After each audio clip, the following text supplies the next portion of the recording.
Okay, today we're doing something a little different. This isn't just about the icon, the legend.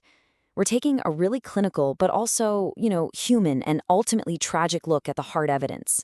We're going to dive deep into the final days of Michael Jackson to really get a handle on the events that led to that absolutely shocking end. So let's set the scene. It's the summer of 2009, and you have to remember, the entire world was buzzing. Michael Jackson was about to launch This Is It, a massive run of 50 sold-out concerts in London. The anticipation was just electric. Everybody believed they were about to witness the greatest entertainer of all time reclaim his throne. But here's the thing. This comeback, it was so much more than just a series of shows. It was this colossal undertaking. It carried this huge artistic and financial weight, all resting on one man's shoulders. So let's really break down what that pressure actually looked like. I mean, the pressure was just coming from every single direction. First, you've got his own standards. The guy demanded perfection, which meant hours and hours of absolutely grueling rehearsals, day in and day out. Then there's the money. We're talking massive financial commitments on the line. And on top of all that, he had to live up to the expectations of millions of fans all over the globe. It's just a staggering amount of pressure. So that was the public story, right? That's what we all saw. But behind the scenes, away from the dazzling rehearsals, a completely different and much darker reality was unfolding. A struggle that was totally hidden from the cameras, from the cheering crowds, from all of us. And this is where you see the huge divide. Publicly, what did we see? Perfection, boundless energy, the king of pop. But privately, those closest to him saw something else entirely. They saw extreme fatigue, weight loss, constant physical pain, and this just relentless, soul-crushing insomnia. Two totally different worlds. And what's so important to understand is that this wasn't a brand new problem. Not at all. But the This Is It tour, it just cranked everything up to an unbearable level. Think about it.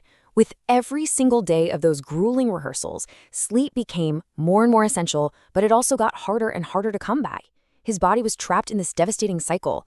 And with the entire comeback on the line, he started turning to more and more dangerous medical solutions to just force the rest he so desperately needed.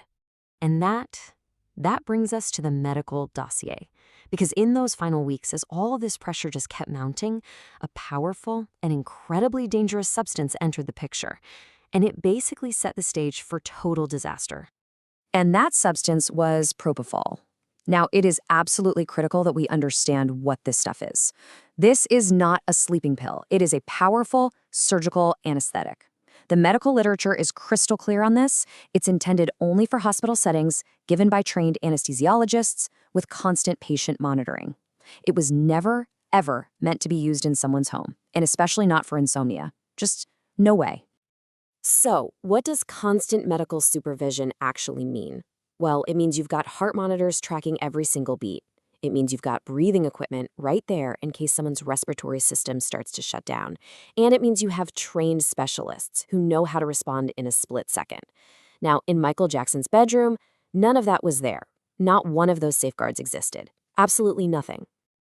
Now, according to all the court testimony and medical records, what happened next was just a fatal cascade. See, it wasn't even just the propofol.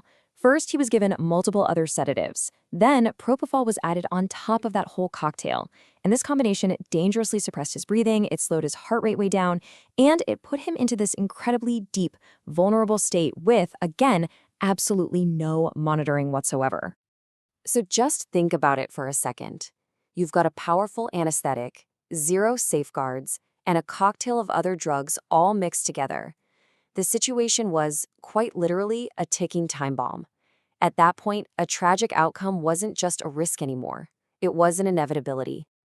So what exactly went wrong on his final day?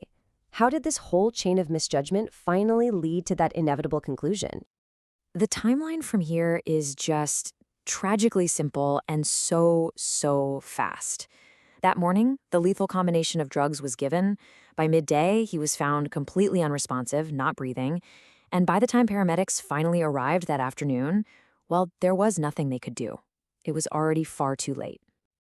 When you look at all the official records, they all point to one single conclusion. His death was the direct result of a chain of catastrophic misjudgments. We're talking dangerous drugs, a dangerous combination of those drugs, and a complete and total lack of the professional monitoring that was absolutely required. But, it's important to step back now.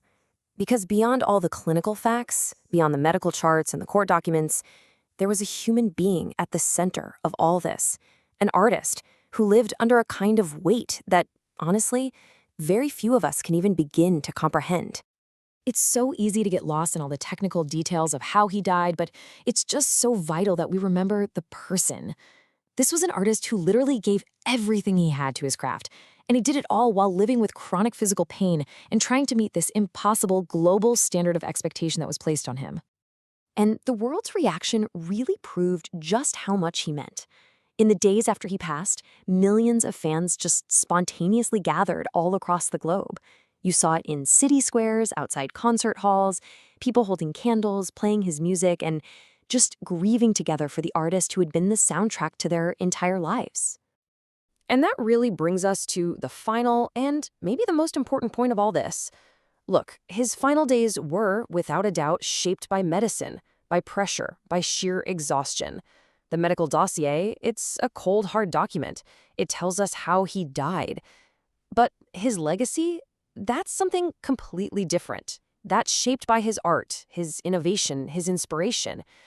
In the end, the world remembers how he lived. Thank you so much for watching this explainer. If you found this deep dive into the official dossier valuable, please do us a favor and like, share, and subscribe for more deep dives into complex stories just like this one.